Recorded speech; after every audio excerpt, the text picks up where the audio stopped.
Shalom saudara, mari kita perkatakan 5 arti Pentakosta yang ketiga.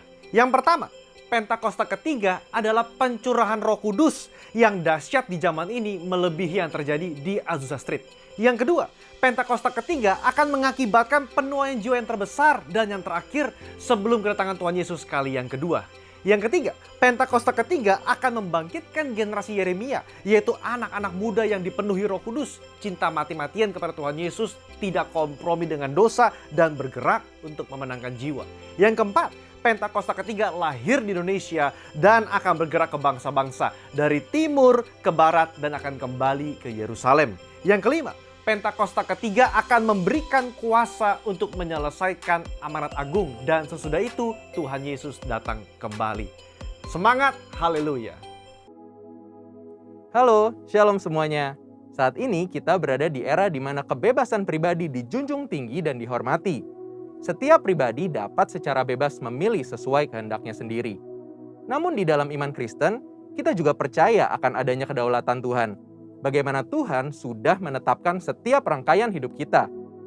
Konsep mengenai kedaulatan Tuhan dan kehendak bebas manusia inilah yang terkadang menjadi perdebatan. Apakah kedaulatan Tuhan membuat kehendak bebas manusia tidak berarti? Atau apakah kehendak bebas manusia dapat mengurangi kedaulatan Tuhan? Pada Voice of Pentecost hari ini, kita akan membahas mengenai kedaulatan Tuhan dan kehendak bebas manusia. Di dalam bahasan hari ini, kita akan sama-sama melihat beberapa pertanyaan seputar hal ini.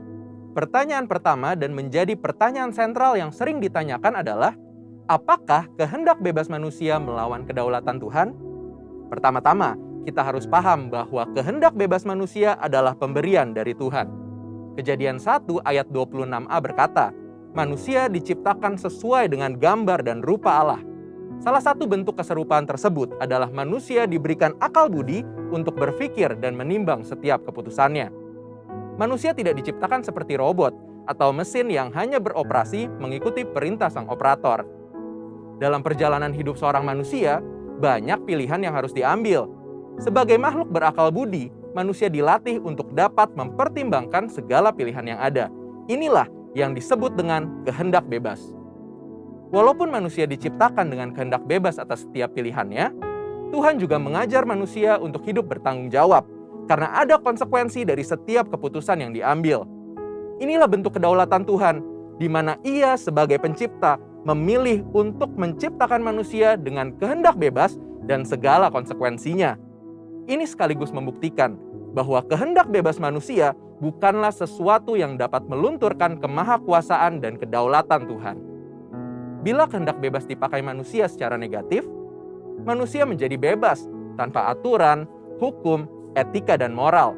Hal ini dapat berakibat manusia menjadi makhluk yang liar.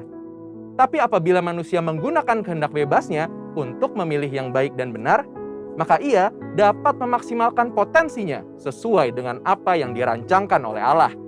Sehingga perlu diingat, meskipun manusia dipanggil untuk hidup dengan kehendak bebas, jangan sampai kehendak bebas tersebut digunakan untuk hidup dalam dosa. Sebaliknya, biarlah kehendak bebas itu dipakai untuk melayani dan berbuat baik atas dasar kasih sesuai dengan kerinduan Tuhan. Pertanyaan kedua mengenai kedaulatan Tuhan dan kehendak bebas manusia adalah, apakah Tuhan tetap bekerja di atas kehendak bebas manusia? Roma 8 ayat yang ke-28 tertulis, kita tahu sekarang bahwa Allah turut bekerja dalam segala sesuatu untuk mendatangkan kebaikan bagi mereka yang mengasihi Dia, yaitu bagi mereka yang terpanggil sesuai dengan rencana Allah. Sesuai dengan ayat tersebut, kita percaya bahwa Allah turut bekerja dalam segala sesuatu hal. Ini termasuk dengan setiap keputusan dan kehendak bebas yang manusia lakukan. Kehendak bebas manusia tidak akan melunturkan atau membatalkan kedaulatan Tuhan. Karena Allah juga dapat menunjukkan kedaulatannya lewat kehendak bebas manusia. Tidak ada kisah yang lebih baik untuk menggambarkan hal ini dibandingkan kisah perjalanan hidup Yusuf. Sewaktu semua orang dalam hidup Yusuf melakukan hal yang jahat kepadanya, namun Allah menggunakan perbuatan-perbuatan jahat tersebut menjadi jalan untuk memelihara sebuah bangsa yang besar melalui hidup Yusuf. Pertanyaan berikutnya mengenai kedaulatan Tuhan dan kehendak bebas manusia adalah, bagaimana menggunakan kehendak bebas dengan baik? Yesus Kristus dalam Yohanes 15 ayat yang ke-7 menyampaikan, Jikalau kamu tinggal di dalam aku, dan firman-Ku tinggal di dalam kamu, mintalah apa saja yang kamu kehendaki, dan kamu akan menerimanya. Bagian kedua dari ayat ini menunjukkan bagaimana Tuhan menghargai kehendak bebas manusia. Namun hal yang lebih penting adalah bagian pertama dari ayat ini, di mana untuk menggunakan kehendak bebasnya, manusia harus tinggal dan hidup selaras di dalam firman Allah. Lewat kalimat ini, Tuhan mengajarkan manusia untuk memiliki pengetahuan yang benar dan memiliki pengalaman hidup bersama dengan Tuhan. Saat manusia memiliki semuanya itu, dipastikan manusia tersebut akan memiliki kehendak bebas yang sesuai dengan kehendak Tuhan. Biarlah lewat pembahasan hari ini, kita sebagai manusia sadar bahwa hidup kita telah dianugerahi kehendak bebas oleh Tuhan. Maka dari itu, kita harus menggunakan kehendak bebas yang kita punyai secara positif untuk mendatangkan kebaikan bagi banyak orang, serta menjalankan rencana Allah atas hidup kita. Saudara, untuk penjelasan lebih lengkapnya dari tim teologi kami, silahkan untuk buka link yang ada di atas atau scan QR Code yang tersedia. Tuhan Yesus memberkati. Mari saya ajak kita semua untuk sama-sama membaca Mazmur 91 dengan iman dan dengan yakin bahwa firman ini adalah Tuhan sendiri. Amin. Mazmur 91. Orang yang duduk dalam lindungan yang maha tinggi dan yang bermalam dalam naungan yang maha kuasa akan berkata kepada Tuhan, tempat perlindunganku dan kubu pertahananku, Allahku yang kupercayai. Sungguh, dialah yang akan melepaskan engkau dari jerat penangkap burung dan penyakit sampar yang busuk.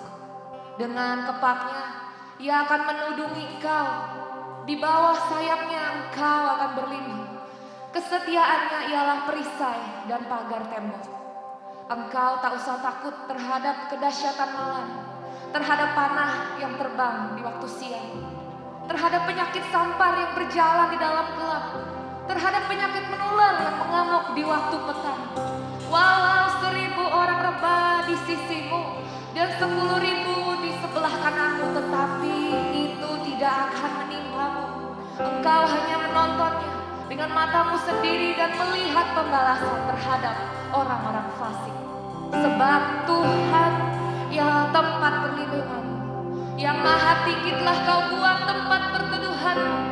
Malapetaka tidak akan menimpa kamu dan tulah tidak akan mendekat kepada kemahmu. Sebab malaikat-malaikatnya akan diperintahkannya kepadamu untuk menjaga engkau di segala jalanmu. Mereka akan menatang engkau di atas tangannya, supaya kakimu jangan teratuh kepada batu. Singa dan ular tedung akan kau langkahi. Engkau akan menginjak anak singa dan ular naga. Sungguh, hatinya melekat kepadaku, kata Tuhan. Maka aku akan meluputkannya, aku akan membentenginya, sebab ia mengenal namaku. Bila ia berseru kepadaku, aku akan menjawab. Aku akan menyertai dia dalam kesusahan. Aku akan meluputkannya dan memuliakannya. Dengan panjang umur akan kukenyangkan dia, dan akan kuperlihatkan kepadanya keselamatan daripadaku. Mari berikan tepuk tangan yang meriah buat Tuhan Yesus, saudara. Kalau saudara percaya, berikan tepuk tangan yang lebih lagi buat dia. Sorak-sorai haleluya, haleluya, haleluya. Thank you, terima kasih Tuhan, terima kasih. Shalom saudara semuanya, boleh sambil lambaikan tangan katakan shalom. Sekali lagi shalom. Damai sejahtera buat kita semua, amin saudara. Saudara sukacita, boleh ada dalam rumah Tuhan pada siang hari ini. Amin saudara, saya percaya bahwa tahun ini memasuki tahun paradigma yang baru. Kita boleh melihat kebaikan Tuhan yang baru dalam hidup kita. Amin saudara. Mazmur 27 ayat 13 berkata, sesungguhnya aku percaya akan melihat kebaikan Tuhan di negeri orang-orang yang hidup. Siapa di sini yang percaya bahwa kita akan melihat kebaikan Tuhan? Amin saudara. Kita bakal melihat kebaikan Tuhan karena Dia Bapa yang baik. Amin. Dia Ayah yang baik, yang selalu menjadikan terbaik buat setiap kita anak-anaknya. Mari sama-sama kita bangun berdiri saudara. Sekali lagi kita berikan tepuk tangan yang meriah buat Tuhan Yesus. Oh haleluya, haleluya, haleluya, haleluya, haleluya, haleluya, haleluya, haleluya. Bapa kami datang di hadapan-Mu ya Tuhan. anak-anakmu berkumpul di hari Minggu ini Tuhan. Dengan satu tujuan, kami mau dijamah oleh Tuhan. Kami mau dilawat oleh Roh Kudus. Dan kami mau bertemu dengan Tuhan dalam pujian dan dalam firman. Kami percaya ada begitu banyak yang Tuhan mau singkapkan bagi kami pada hari ini Tuhan. Karena itu Tuhan kami ready, kami siap Tuhan untuk membangun tahta-Mu. Supaya Tuhan bertahta di atas puji-pujian umat-Mu Israel. Dan nama-Mu ditinggikan. Dan kami melihat kemuliaan Tuhan turun di tempat ini ya Tuhan. Terima kasih Tuhan, terima kasih. Haleluya, haleluya, haleluya, kuduskan kami. Kami memfokuskan hati kami, jiwa kami, tubuh kami dalam hadirat, dalam nama Tuhan Yesus. Siap kita siap untuk menyembah Tuhan bersama-sama kita berkata, amin. Sekali lagi berikan tepuk tangan buat Tuhan Yesus kita yang dahsyat saudara. Haleluya, silakan duduk kembali saudara. Oh.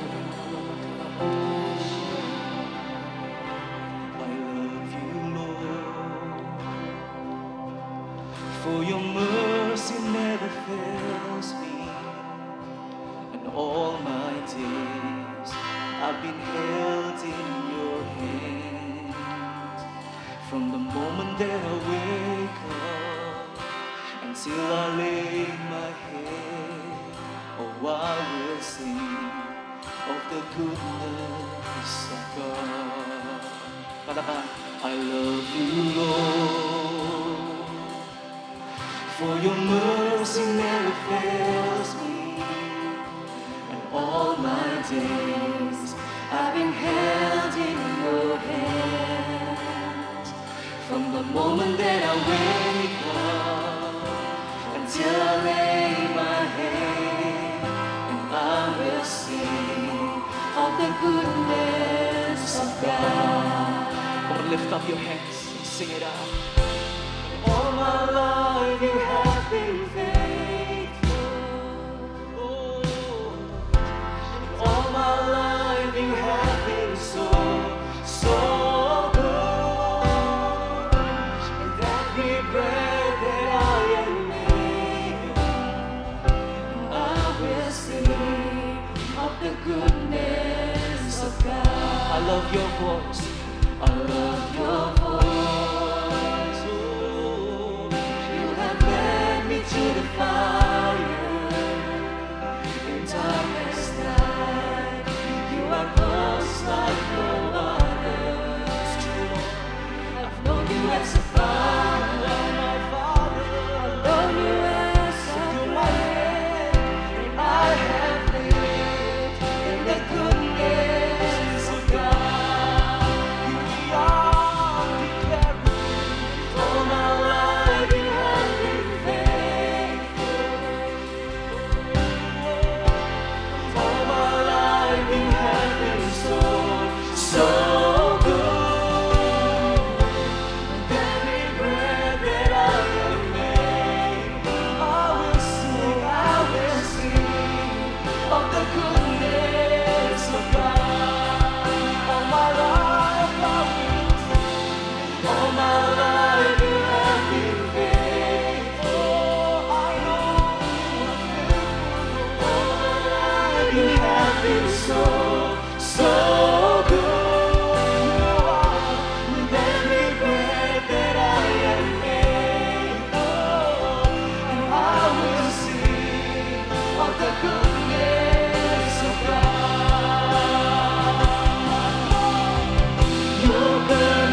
sekali lagi, your goodness is running after me, Lord.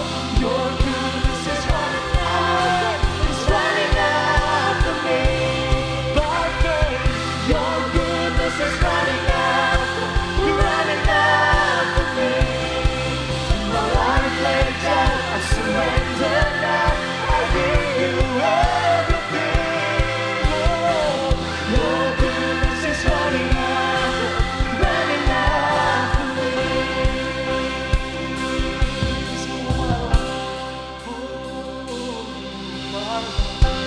All my life you have been faithful. All my life you have been so good. With every breath that I am able, I will sing of the goodness. Mari terus perkatakan kebaikan Tuhan, saudara. All my life, all my life, all my life you have been faithful. Keluarga kami, you've been faithful, Lord. All my life you have been so because you are faithful, Lord. With every breath that I am able, I will sing of the goodness of God. All my life you have been faithful. Come on, sing it from your heart, sing to God. All my life you have been so good. Engkau baik Tuhan, with every breath that I am able, and I'm gonna sing of the goodness of God. Yes, we believe your goodness is running after me. Tahun ini Tuhan, your goodness is running after me. My life laid down, I surrender, berserah Tuhan. Your goodness is running after. Sama-sama katakan your goodness. Your goodness is running after me. Your goodness is running after me. My life laid down, I surrender now. I give you everything. Hallelujah. Your goodness is running after me. Boleh berikan tepuk tangan yang meriah buat Tuhan Yesus, saudara. Oh, all my life you have been faithful. Cepat saja katakan, all my life. All my life. I know you heal us, Lord. With every Kau mendengar setiap pujian. Kau mendengar hati kami yang percaya, Tuhan. You are good. And all my life you have been faithful. You've been faithful, Lord. And all my life you have been so good. With every breath that I am able, I will sing of the goodness of God. Mari berikan tepuk tangan yang meriah buat Tuhan Yesus, saudara. Oh, haleluya. Mari sama-sama kita sembah Dia, saudara. Ucapkan syukur di hadapan Tuhan. Masuk hadirat Tuhan dengan ucapan syukur. Memikirkan kebaikan demi kebaikan Tuhan. Mengawali tahun ini, Tuhan. We know you are good. Mari sama-sama kita angkat suara kita, saudara. Kita bermasmur bagi Tuhan dimanapun saudara berada, yang di rumah-rumah juga. Tuhan hadir dalam setiap ruangan.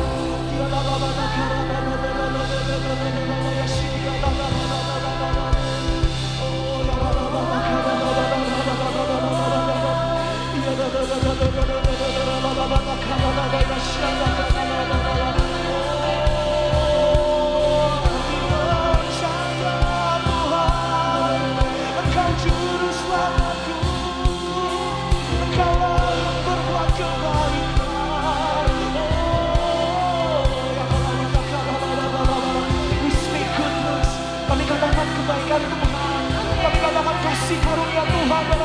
usaha kami. Kasih karunia Tuhan kepada anak-anak kami, saudara kami, keluarga besar kami. Kasih karunia-Mu Tuhan Yesus, semua karena Tuhan. Oh, haleluya. And we are your children. You are our Father. Engkau adalah kami yang baik. Oh, we believe in you, Lord. Kami percaya. Oh, katakan aku percaya. Aku percaya.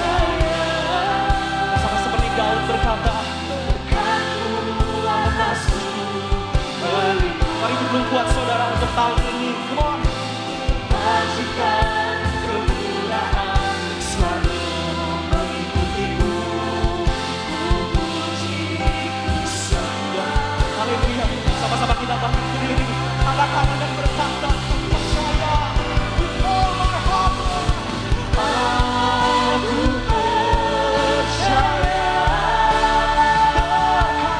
Berkat-Mu atasku melimpah.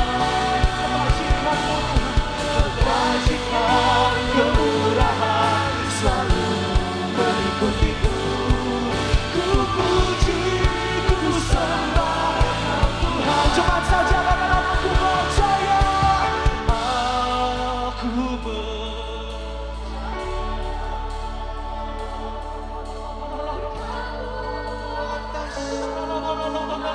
ya Tuhan, kebajikan. Tahun yang penuh dengan berkat. Haleluya. Ku puji, ku sembah Kau Tuhan. Ku percaya. Aku percaya. Dengan segenap hati, berkat-Mu atas kami melimpah. Kebajikan, kemurahan selalu mengikutiku. Ku puji, ku sembah Kau. Katakan kebajikan, kemurahan, kebajikan, kemurahan selalu mengikutiku. Ku puji, ku sembah Kau. Kalau saudara percaya, katakan dengan iman, kebajikan, kebajikan, kemurahan selalu mengikutiku. Ku puji, ku sembah Kau, Yesus. Puji Dia, saudara, Bapa yang baik. He's a good, good Father. He's a good, good Father. Haleluya. Haleluya. Sungguh kami bangga punya Allah yang seperti Kau Tuhan. Kau Bapa kami yang baik, Raja di atas segala raja. Terima kasih buat setiap berkat-berkat-Mu Tuhan, buat setiap perlindungan-Mu terhadap kami dan keluarga kami Tuhan. Untuk itu hari ini kami mau merayakan kebaikan Tuhan. Masalah boleh terjadi dalam hidup kami, tapi iman percaya kami terhadap Engkau. Engkau Allah kami yang punya tujuan hidup bagi setiap kami. Kami mau serukan terima kasih Yesus. Mari Bapak Ibu Saudara siap lebih lagi menyanyikan iman kita. Katakan amin. Semuanya siap memuji Tuhan lebih lagi, amin. Haleluya. Bisa undang kita semua sama-sama tepuk tangan. Kayak gini saudara. Let's go choir. Kami umat-Mu ya Tuhan. Mari kita semua umat pilihan Allah, dengarlah panggilannya untuk menggenapi firman-Nya. Sekaranglah waktunya untuk berdiri bagi bangsa ini. Mari maju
Tuhan Yesus, terima kasih untuk waktu kami boleh beribadah lewat online service pada hari ini.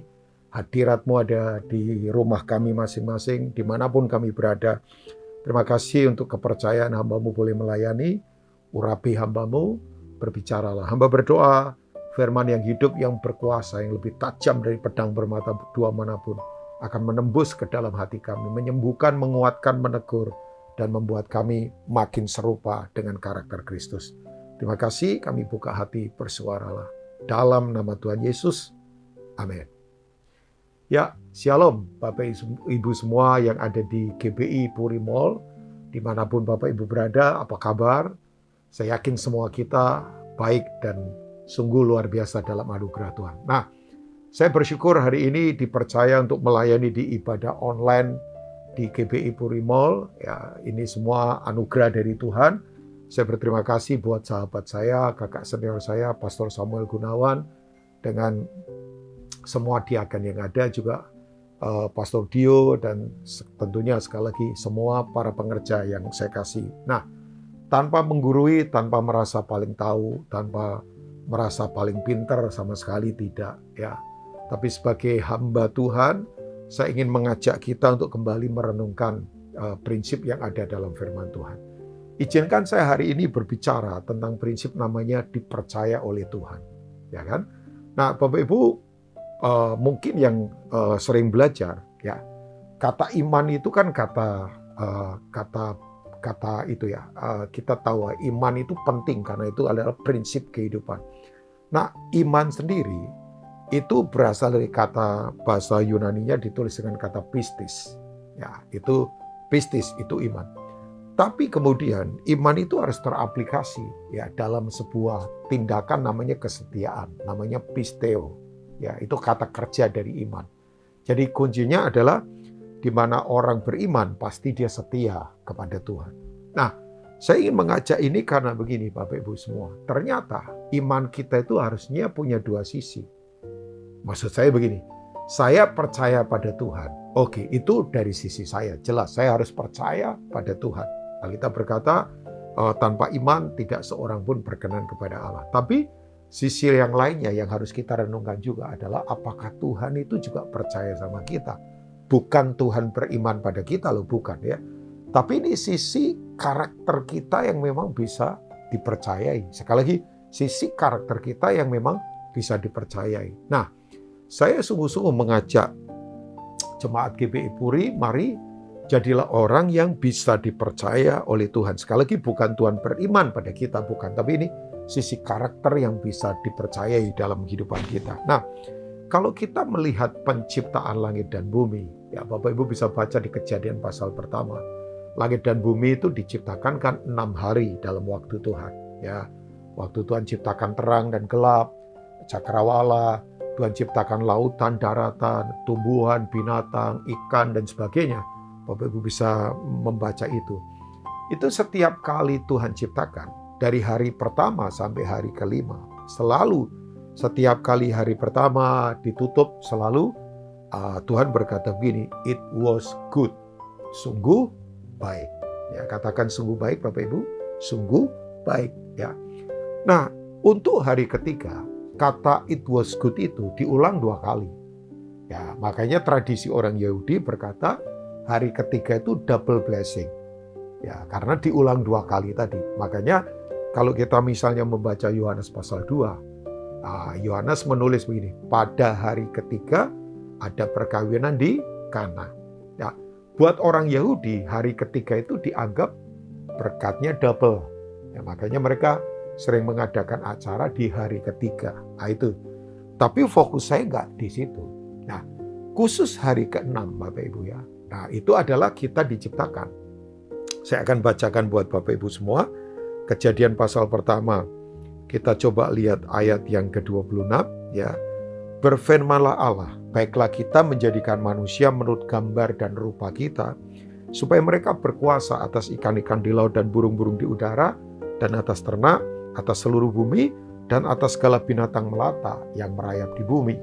Dan kemudian nanti Tuhan menciptakan manusia menurut gambarnya, manusia diberkati, diberi kuasa. Bapak Ibu baca seterusnya. Nah, waktu Tuhan ciptakan manusia, Ya, itu hari ke-6.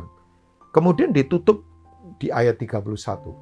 Alkitab berkata begini, maka Allah melihat segala yang dijadikannya itu, termasuk kita itu ya, sungguh amat baik.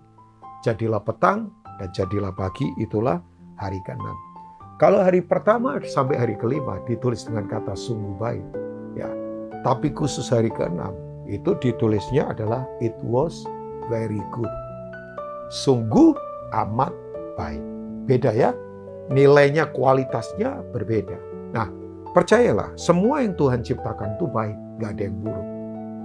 Tapi kenapa pada hari ke-6? Ya, Tuhan itu seperti bergirang gitu. Ya, kalau saya pakai bahasa manusia, Tuhan itu melompat, walaupun Tuhan itu bergirang, Tuhan bersukacita, Tuhan tertawa. Ya, Alkitab katakan kan, Tuhan tertawa, Tuhan tersenyum, Tuhan bersukacita. Bahkan Yesus pun menari ketika dia ada di satu momen tertentu ya, bersukacita. Nah, ternyata prinsip yang pertama begini, Bapak Ibu semua, ya. Tuhan itu bersukacita karena menciptakan pengelola yang bisa dipercaya. Ya. Jadi begini Bapak Ibu, semua yang Tuhan ciptakan hari pertama sampai hari ke-5, alam semesta, langit, cakrawala, binatang, tumbuhan, sungai, bukit, gunung, ikan, semuanya itu artinya begini, percuma kalau tidak ketemu pengelola yang bisa dipercaya. Makanya Bapak Ibu jangan lupa, kita itu bukan owner loh. Kita ini steward. Ya, kita itu jangan lupa prinsip stewardship. Bahwa kita ini pengelola. Kita bukan owner, kita bukan pemilik ya. Makanya stres terbesar orang kalau dia mau mengendalikan semuanya. Dia coba kendalikan kehidupan, kendalikan masa depan, kendalikan orang sekitarnya, nggak mungkin. Kita tidak pernah bisa sama dengan Tuhan. Kita tidak bisa jadi ilah, tapi kita harus jadi saleh. Nah, itu beda itu ya. Tuhan mau kita jadi saleh, yang karakternya seperti dia, dengan gambar dan rupa dia kan. Nah, saya akan katakan ini buat Bapak Ibu semua. Jadi begini, semua yang Tuhan ciptakan kan baik semua. Ya, alam semesta ini baik. Tapi kalau tidak ketemu pengelola yang bisa dipercaya, nanti kata-katanya jadi berubah apa? Sungguh amat rusak. Coba, berapa banyak kehidupan ini? Di keluarga, di masyarakat, di bisnis, semuanya berantakan. Karena tidak ketemu orang yang bisa dipercaya sebagai pengelola dari apa yang Tuhan sudah ciptakan. Jadi, Bapak Ibu ini benar kalau dikatakan kita ini adalah representative of the kingdom of God. Kita ini perwakilan Tuhan di bumi ini. Kerajaan Allah yang tidak kelihatan itu termanifestasi di bumi ini yang adalah ciptaan Tuhan lewat hidup kita. Nah, makanya Bapak Ibu sebetulnya nggak usah takut. Sumber hidup kita itu tidak terbatas.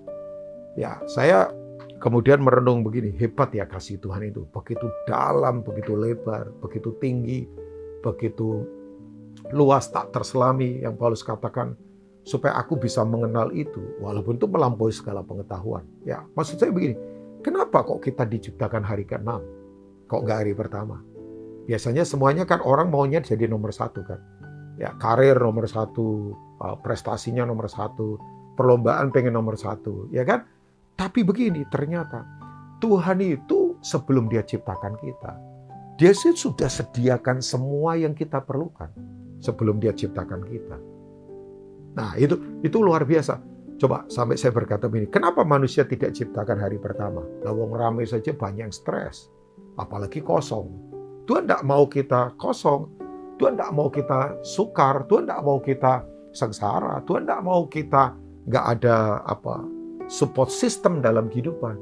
Dia sediakan semuanya, tapi itu bukan milik kita sekali lagi. Itu milik Tuhan yang dipercayakan pada kita. Jadi artinya begini, resources kehidupan kita itu tersedia kok. Bahkan saya katakan ya, mujizat keperluan yang kita perlukan, tidak usah cari di mana-mana, ada di sekitar kita. Ya, yang setuju katakan amin. Misalnya ya Bapak Ibu ya, Bapak Ibu kalau melihat beberapa contoh di Alkitab, waktu terjadi krisis kelaparan yang luar biasa, kekeringan karena hujan nggak turun, Elia itu sampai harus ke Sungai Kerit kan. Nah, kita tahu di Sungai Kerit Tuhan pelihara dia lewat apa? Burung gagak yang kemudian membawa daging dan minuman. Nah, pagi sore, bayangkan itu kayak kayak Gojek itu, kayak Grab itu, kayak ya dikirim lewat delivery dari burung gagak loh, bayangkan. Dan puas, dicukupkan. Coba, ya kemudian setelah sungai Kerit mulai kering, Elia pindah ke Sarfat. Ya, Sarfat. Ya, Bapak Ibu tahu arti Sarfat itu adalah ya kemurnian, dimurnikan. Nah, di Sarfat Bapak Ibu tahu, Elia itu dipelihara oleh seorang janda yang memang diutus Tuhan untuk memelihara dia. Itu Tuhan. Nah, dengan cara apa? Gak kemana-mana, dengan segenggam tepung dan sedikit tepung dan minyak yang ada di buli-buli sedikit, segenggam tepung. Tapi itu kan gak habis-habis. Sampai kemudian kekeringan berlalu. Janda ini tetap hidup dengan anaknya, Elia juga kemudian disepot sama janda ini. Jadi begini, sumber kita, fasilitas itu dari Tuhan itu tidak terbatas. Ya, di Perjanjian Baru misalnya, kalau Bapak Ibu lihat ya, waktu Yesus mengajar dan kemudian ribuan orang ada di situ, Yohanes pasal 6, Yesus berkata sama muridnya, di mana kamu membeli makanan supaya mereka itu bisa makan. Jadi saya beritahu, Yesus tidak mau orang kelaparan. Hati Tuhan itu mengasihi manusia. Dia tidak mau orang susah, ya kan? Tapi kemudian muridnya berkata, 300 dinar nggak cukup. Padahal Tuhan tanya di mana loh. Tapi mereka menjawabnya berapa? Isunya isu modal, isunya kapital. Padahal Tuhan tidak tanya itu. Dia tahu kekuatan kita. Dia tahu keterbatasan kita. Tapi kan dia punya sumber tidak terbatas. Yang percaya katakan amin. Dia Tuhan yang tak terbatas. Nah, Bapak Ibu tahu, begitu kemudian ini salah satu muridnya, saya lupa Andreas atau Filipus. Dia berkata begini, di sini ada anak yang membawa 5 roti dan 2 ikan. Di mana Bapak Ibu? Di sini. In here. Di sini. Tidak usah di mana-mana. Di sini. Di sini ada jalan keluar. Di sini ada solusi. Sekarang Bapak Ibu yang sekarang ini ada di rumah, percayalah, ketika Tuhan ada bersama kita, di sini ada jawaban. Di sini ada jalan keluar. Di sini ada pertolongan Tuhan. Yang percaya katakan amin. Di sini tidak perlu kemana-mana. Nah, kita tahu kan 5.000 orang laki-laki saja diberi makan. Menurut William Beckley, penafsir Alkitab, itu totalnya hampir 11.000 dengan perempuan dan anak-anak. Jadi sumber kita itu tidak terbatas. Bapak Ibu tidak usah takut. Cuman masalahnya Tuhan itu ketemu orang yang bisa dipercaya atau tidak. Coba saya akan baca Kejadian pasal 2 ayat yang keempat ya dari Alkitab kita. Masih di kitab Kejadian, Alkitab berkata begini. Kejadian 2 ayat 4 sampai ayat 5. Demikianlah riwayat langit dan bumi pada waktu diciptakan. Diulang lagi ini, selesai langit dan bumi diciptakan ya. Ketika Tuhan Allah menjadikan bumi dan langit. Belum ada semak apapun di bumi, belum timbul tumbuh-tumbuhan apapun di padang. Sebab Tuhan Allah belum menurunkan hujan ke bumi. Dan belum ada orang untuk mengusahakan tanah itu. Jadi karena belum ada yang mengelola, belum ada yang mengusahakan, belum ada yang mengerjakan. Maka ya itu penting sekali untuk kita fokuskan bahwa Tuhan mau kita jadi pengelola yang bisa dipercaya. Sayang sih ya, ada orang dalam hidup nggak bisa dipercaya. Soal uang, soal waktu, soal pelayanan, soal berkeluarga, berbangsa bahkan. Ya, makanya beberapa orang kemudian mengalami kesia-siaan dalam hidup. Nah, saya berharap sungguh-sungguh Bapak Ibu, sekali lagi jemaat GBI Puri, saya nggak mengada-ngada, nggak usah takut. Tuhan itu sudah selesaikan semua, Dia sudah penuhi yang kita perlukan, Dia sudah sediakan, kita diciptakan setelah semuanya diselesaikan, yang kita perlukan. Cuman my question adalah ini, kita bisa dipercaya nggak? Jadi Tuhan berkiraan, makanya dikatakan it was good, sungguh amat baik. Saya berharap waktu Tuhan melihat jemaat yang ada di GBI Puri, Dia berkata, memang ini sungguh amat baik. Ya, saya berharap sekali kita semua jadi pengelola yang bisa dipercaya. Nah, yang kedua prinsipnya adalah begini, bahwa kepercayaan itu selalu paralel dengan kesetiaan dan tanggung jawab. Ya, jadi kata faithfulness dan kata tanggung jawab, kesetiaan dan responsibility, pertanggungjawaban, itu adalah kata yang selalu terkorelasi, terhubung, tersambung, terkoneksi dengan kata kepercayaan. Ya. Jadi begini, bahwa begini Bapak Ibu semua, kalau orang bisa dipercaya, pasti setia. Ya. Coba saya akan baca Lukas pasal yang ke-16 ya. Ayat yang ke-10, Yesus katakan begini. Lukas pasal yang ke-16, coba kita lihat ayat yang ke-10. Ini yang Yesus katakan. Ya, barang siapa setia dalam perkara-perkara kecil, ia setia juga dalam perkara-perkara besar. Dan barang siapa tidak benar dalam perkara-perkara kecil, ia tidak benar juga dalam perkara-perkara besar. Wow. Jadi kalau orang tidak setia dalam perkara kecil, pasti dia tidak setia dalam perkara besar. Kalau orang tidak benar dalam perkara-perkara kecil, dia tidak benar juga. Jadi indikator orang bisa dipercaya adalah kesetiaannya, terutama dalam hal-hal yang kecil. Saya ingatkan buat Bapak Ibu ya, dari yang kecil-kecil orang bisa jadi besar. Tapi seringkali kalau orang sudah besar, biasanya lupa yang kecil-kecil. Waktu-waktu berkualitas dengan keluarga mulai dilupakan. Ya, janji-janji mulai dilanggar. Yang perkataan mulai sembarangan. Nilai-nilai yang kecil-kecil mulai dilanggar, ya kan? Ya, mulai bohong-bohong kecil, mulai punya kekeliruan-kekeliruan kecil yang sebetulnya tidak perlu. Ya, kemudian soal banyak hal ya itu harus betul-betul dicermati. Saya selalu mau mencermati hal-hal yang kelihatannya kecil. Saya tidak mau melihat yang saya tidak perlu lihat, mendengar yang saya tidak perlu mendengar, berkata yang tidak perlu saya berkata. Misalnya gosipin orang, menghakimi orang, itu kelihatannya kecil-kecil, tapi itu penting dalam kehidupan untuk terus kita cermati, kita terus hati-hati di situ supaya kita jangan bersalah ya Bapak Ibu ya. Nah, Yesus kemudian berkata di ayat 11, jadi jikalau kamu tidak setia dalam hal mamon yang tidak jujur, siapakah yang akan mempercayakan kepadamu harta yang sesungguhnya? Jadi saya ingatkan, uang itu bukan harta sesungguhnya Bapak Ibu. Bukan. Harta sesungguhnya itu kerajaan Allah. Yang percaya katakan amin. Nah, kalau harta yang bukan sesungguhnya tidak bisa dipercaya, bagaimana Tuhan akan percayakan harta sesungguhnya? Jadi ternyata orang yang bisa dipercaya itu adalah orang yang setia. Setia. Yuk saya dorong Bapak Ibu, baca kesetiaan. Ada orang itu kalau setia, seluruh kehidupannya dia setia. Jangan hanya setia kebaktian tapi tidak setia di uang. Jangan hanya setia di pelayanan tapi tidak setia di keluarga. Ya, baca kesetiaan secara holistik, secara keseluruhan. Baik di pelayanan, di pekerjaan, di uang, di keluarga, di masyarakat, kita tetap setia. Ah itu tuh. Ya. Nah, kita tetap harus juga bertanggung jawab dalam kehidupan. Bertanggung jawab untuk mengerjakan firman Tuhan, kita praktekkan dalam kehidupan kita. Karena begini Bapak Ibu semua, sekali lagi ya, jadilah orang yang memang bisa dipercaya. Ya, saya satu kali Bapak Ibu ya, nanti Bapak Ibu kita akan baca. Saya itu mendengar ratapan tangisannya Daud. Ya, ratapan tangisannya Daud. Daud itu nangis meratap begitu luar biasa. Kenapa dia nangis dan meratap? Karena Saul dan Yonatan mati. Nah, kita nanti baca di 2 Samuel pasal yang pertama. Saya tidak akan baca keseluruhan, karena supaya waktu saya nggak terlalu panjang ya Bapak Ibu ya. Nah, ratapannya ini, nangisnya betul-betul nangis. Kesedihan yang begitu mendalam. Sampai dia memerintahkan nyanyiannya ini harus diajarkan pada suku Yehuda. Nah, kita tahu suku Yehuda itu sukunya para pemimpin. Kan Bapak Ibu semua para pemimpin.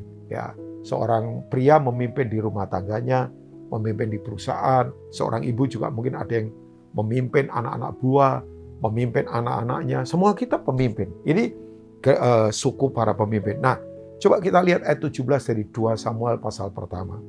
Daud menyanyikan ratapan ini karena Saul dan Yonatan anaknya. Ini dalam pertempuran paling brutal.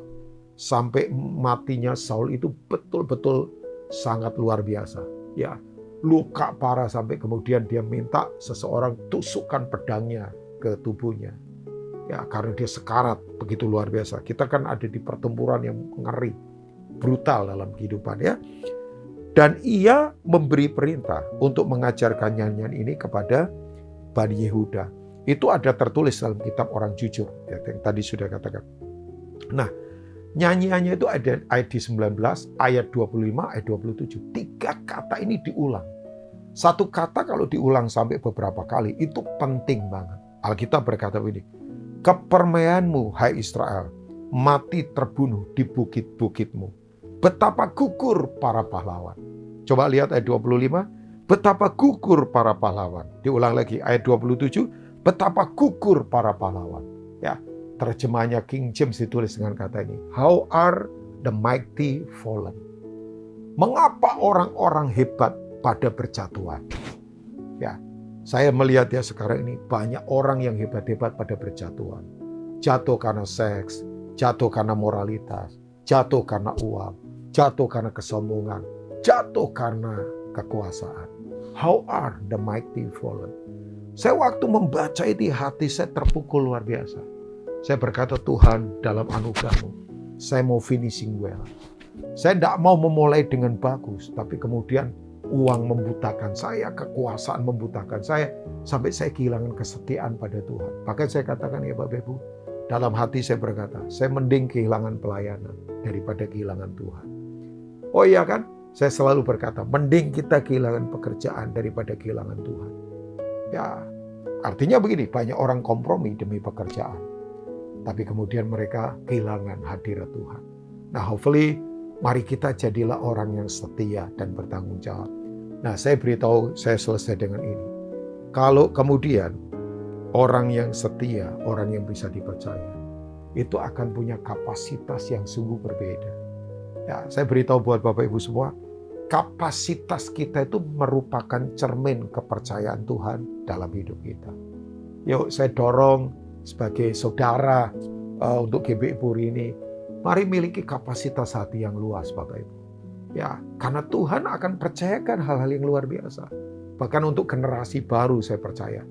Ya, kalian ini menurut saya generasi muda ya. Ini sekolah kehidupan bagus buat kalian. Ya, saya berkata pandemik ini itu studi kasusnya nggak bisa dipelajari di sekolah formal. Ya, makanya saya yakin ini sekolah kehidupan di mana kalian praktek. Ya, dulu Spanish flu itu, yang flu Spanyol, itu kan yang meninggal tahun 1920 itu hanya orang Eropa. Ya, orang Spanyol dan orang Eropa. Kan orang Indonesia, orang Asia, orang China, orang dari Australia nggak apa-apa. Tapi ini aneh kan, seluruh dunia imbasnya. Dan tidak hanya juga isu kesehatan, tapi udah isu keuangan, udah isu keamanan, undang-undang banyak berubah ke depan ini, ya kan. Tapi begini, nggak apa-apa. Buat kalian ini akan menjadi sesuatu yang hebat. Kalian akan jadi generasi yang tough, yang kreatif untuk dipakai Tuhan buat pergerakan berikutnya dalam kehidupan. Nah, yuk perluas kapasitas kita, Bapak Ibu. Jadilah orang yang bisa dipercaya. Saya tutup ini contoh sederhana. Tuhan janji pada Abraham tanah Kanaan, tapi zaman Abraham tanah Kanaan belum didapat. Bahkan Ibrani 11 berkata Abraham itu tinggal seperti orang asing di kemah. Ya kan? Kenapa? Karena di Kanaan kan masih banyak suku yang mereka harus perang. Ada suku Ai, ada Yeriko, ada Amori, ya kan? Orang-orang Kanaan kan. Nah, oke, lahir berikutnya Ishak. Ishak juga punya anak ya, banyak 2, Esau dan Yakub.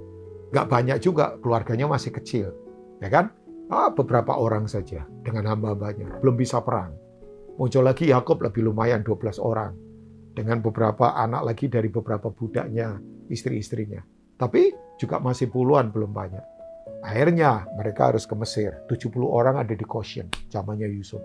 Tapi masih belum kuat. Sampai akhirnya nunggu 400 tahun. Begitu 400 tahun di Mesir, mereka pikir tentara Mesir, pemerintah Mesir tindas mereka. Makin banyak mereka. Keluar dari Mesir, kita tahu ya. Dengan tulah anak sulung. Mereka keluar jutaan orang. Nah, ketika kapasitas sudah besar, barulah, itu pun masih diseleksi di padang gurun kan. Ya, generasi yang betul-betul murni. Masuk, itu jumlahnya sudah jutaan. Dan mereka mahir berperang untuk take over tanah Kanaan. Karena apa? Kapasitasnya udah besar. Ini contoh saja. Dulu zaman Abraham masih kecil. Beberapa gelintir orang. Ishak juga, Yakub juga. Tapi mereka begitu udah besar. Ya, kemudian mereka bisa take over tanah Kanaan. Bahkan di era Daud, 1000 tahun setelah janji dari Abraham, Daud bisa kuasai dari Mesir sampai Sungai Efrat. Seluruh tanah Kanaan di take over. Karena memang kapasitas sudah besar, sudah kuat. Nah, hal yang sama, yuk saya berdoa, luaskan hati kita. Ya, saya kalau ngomong besar di sini bukan soal hal-hal yang fisik lahiriah, tapi luaskan hati kita. Lihatlah ada sesuatu yang luar biasa yang Tuhan akan percayakan di depan. Percayalah, masa pandemik hanya fokus kepada kematian. Pasti ada kehidupan revival yang Tuhan sediakan. Tuhan memberkati Bapak Ibu semua, jadilah orang yang bisa dipercaya, sampai Tuhan akan berkata, sungguh amat baik. Karena Tuhan menemukan orang-orang yang bisa dipercaya. Tuhan Yesus memberkati, saya ingin berdoa buat Bapak Ibu semua. Yes Lord, korapa shekete karapata karapalapa, hakarapataka shekete karapa. Jama umatmu Tuhan, dimanapun kami berada. Kami tidak perlu khawatir, semua sumber tidak terbatas. Tuhan sudah sediakan. Yang penting Tuhan menemukan para pengelola yang bisa dipercaya untuk mengelola yang Tuhan percayakan. Karena kami sadar kami bukan pemilik, kami bukan owner. Kami adalah pengelola yang Tuhan percayakan. Kami percaya di tahun ini ada sesuatu yang luar biasa, yang tidak terbatas yang datangnya dari Tuhan. Hari ini umatmu yang lemah dikuatkan, yang sakit disembuhkan. Tapi Tuhan di atas semuanya itu, biar kami menjadi orang-orang yang didapati setia, sampai kami bisa selesaikan semuanya untuk kemuliaan nama Tuhan. Berkati gereja ini sekali lagi. Dalam nama Tuhan Yesus, kami bersyukur, kami berdoa. Haleluya. Amin. Tuhan Yesus memberkati Bapak Ibu semua. Amin.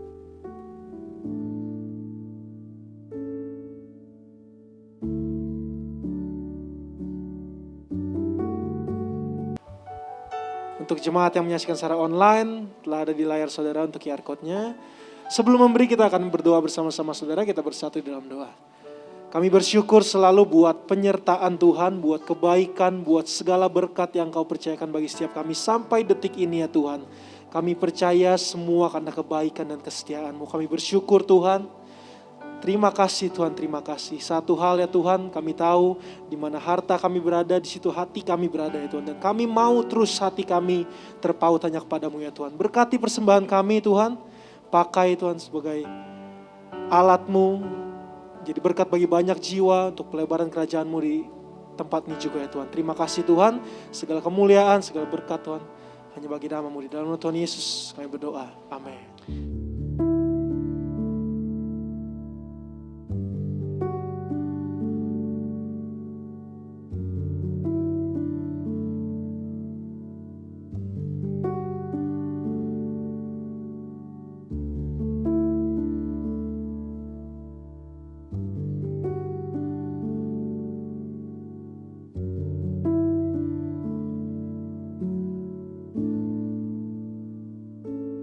Kita akan mengakhiri ibadah kita yang luar biasa ini. Terima kasih untuk Pastor Ruben Ong buat semua pesan dan firman Tuhan. Sangat memberkati dan saya percaya Tuhan menyertai pelayanan-pelayanan Bapak selanjutnya bersama dengan keluarga. Yuk, mari kita bangkit berdiri, kita buka hati, kita angkat kedua tangan kita dan kita akan menyelesaikan ibadah ini bersama berkat Tuhan. Bapa yang baik, aku menyerahkan seluruh jemaat-Mu yang telah mengikuti ibadah secara online dengan berkat-Mu. Kuatkan yang lemah, angkat yang jatuh, ampuni yang bersalah, pulihkan setiap hati yang terluka, berkati dalam pekerjaan dan usahanya, sembuhkan yang sakit Tuhan, berikan kelegaan bagi anak-anak-Mu yang menghadapi pergumulan dan persoalan, bukakan pintu, waktu pintu itu tertutup dalam hidup anak-anak-Mu. Terima kasih Bapa. Kami yakin dan percaya bersama dengan Tuhan kami akan berhasil dalam segala kehidupan kami. Yakin dan percayalah penyertaan Tuhan sempurna atas hidup-Mu. Tidak pernah dibiarkan, tidak pernah ditinggalkan. Dalam nama Tuhan Yesus, segalanya jadi baik. Yang percaya Tuhan Yesus itu baik. Sama-sama yuk kita berkata, amin. Selamat hari Minggu, Tuhan memberkati Bapak Ibu Saudara sekalian dimanapun berada. Tetap semangat dan kuat ya, tetap jaga protokol kesehatan. Tuhan menyertai kita semuanya.